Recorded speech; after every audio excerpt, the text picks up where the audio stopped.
Assalamualaikum warahmatullahi wabarakatuh. Selamat datang di video saya dan perkenalkan, nama saya Dwi Rizky Pratama. Saya berasal dari Universitas Muhammadiyah Jakarta dan nomor induk mahasiswa saya yaitu 2017-32152. Saya akan membahas tentang audit syariah dalam penyusunan laporan audit syariah. Di sini saya akan membahas pada suatu entitas ternama di Indonesia yaitu pada Bank Mandiri Syariah pada laporan tahun 2018. Dalam penyusunan laporan audit syariah terbagi menjadi 4. Yang pertama adalah standar pelaporan. Yang kedua adalah tujuan dan sasaran laporan audit. Yang ketiga adalah struktur dan substansi. Yang keempat adalah monitoring dan tindak lanjut. Masuk pada bagian pertama yaitu tentang standar pelaporan.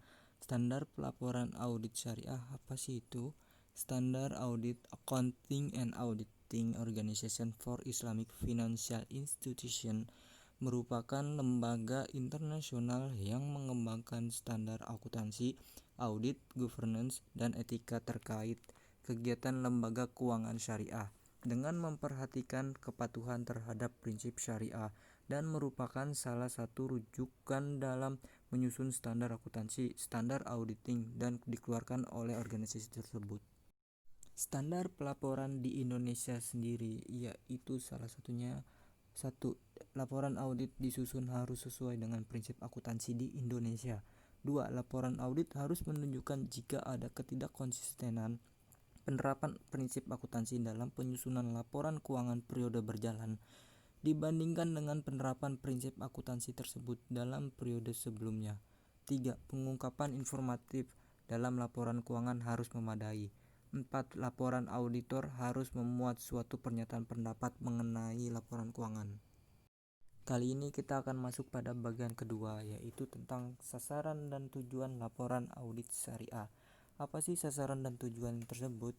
Di antaranya menyediakan informasi keuangan. Yang kedua menyediakan informasi kepatuhan terhadap prinsip syariah. Yang ketiga adalah menyediakan informasi mengenai pemenuhan tanggung jawab sosial. Selain tiga tersebut, terdapat tujuan utama laporan audit syariah. Tujuan utama dari audit syariah pada lembaga keuangan syariah adalah untuk memberikan opini atas laporan keuangan dalam semua aspek material yang telah sesuai dengan hukum dan prinsip syariah. Setelah tujuan laporan audit syariah, terdapat sasaran laporan audit syariah. Pada bank syariah memiliki stakeholder seperti pemegang saham, manajemen, karyawan, dan masyarakat luas. Sekarang kita masuk pada bagian yang ketiga, yaitu struktur dan substansi. Ada apa aja sih struktur dan substansi pada Bank Mandiri Syariah? Yang pertama, struktur organisasi. Struktur organisasi pada Bank Mandiri Syariah ini dipimpin oleh presiden direktur. Kalian bisa melihat gambar di bawah ini adalah bagian struktur organisasi pada bank tersebut. Masuk bagian yang kedua, struktur organisasi satuan kerja. Struktur organisasi satuan kerja ini dipimpin oleh compliance. Kalian bisa melihat gambar di bawah ini. Ini adalah struktur organisasi satuan kerja pada Bank Mandiri Syariah. Masuk pada bagian yang ketiga yaitu struktur good corporate governance. Struktur good corporate governance pada Bank Mandiri Syariah terdapat 5 fungsi yaitu transparansi, accountability, responsibility, professional, dan fairness. Kalian bisa melihat di bawah ini adalah struktur good corporate governance pada Bank Mandiri Syariah. Masuk pada bagian struktur Dewan Pengawas Syariah. Struktur Dewan Pengawas Syariah yang diketuai oleh Dr. Kiai Haji Ma'ruf Amin. Kalian bisa melihat beserta rangkap jabatan tersebut pada gambar ini. Masuk pada bagian struktur internal audit. Struktur internal audit pada Bank Mandiri Syariah yang dipimpin oleh ketua kelompok pada internal audit pada Bank Mandiri Syariah. Kalian bisa lihat pada gambar ini. Oke teman-teman, sekarang kita masuk pada bagian akhir. Pada bagian ini menjelaskan tentang monitoring dan tindak lanjut. Monitoring dan tindak lanjut sangat berkaitan dengan standar operasional perusahaan. Dalam SOP ini yang dimaksud dengan adalah 1. Hasil pemeriksaan adalah hasil penilaian kebenaran. 2. Rekomendasi adalah saran dari BPK berdasarkan hasil pemeriksaan. 3. Rencana tindakan adalah jawaban atau penjelasan atas tindak lanjut yang akan dilakukan oleh pemerintah. 4.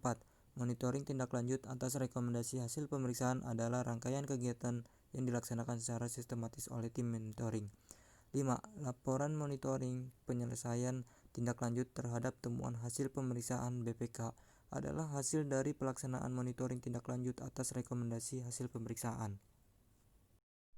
Pada laporan Bank Mandiri Syariah untuk tahun 2018 terdapat program monitoring. Program monitoring untuk memastikan bahwa petugas frontliners memberikan layanan yang prima. Secara periodik, Service Quality Management bersama petugas Service Quality Officer melakukan pengukuran ke lapangan dalam bentuk on-site assurance dan on-call assurance. Serta untuk membuat pengembangan program loyalitas untuk meningkatkan konsisten melayani sebagai berikut. 1. Perbaikan bisnis proses. Perbaikan bisnis proses yang telah dilakukan adalah implementasi percepatan proses pembukuan rekening melalui website untuk pengisian data nasabah, sehingga CS tidak perlu mengisi data nasabah. 2. Service benchmarking.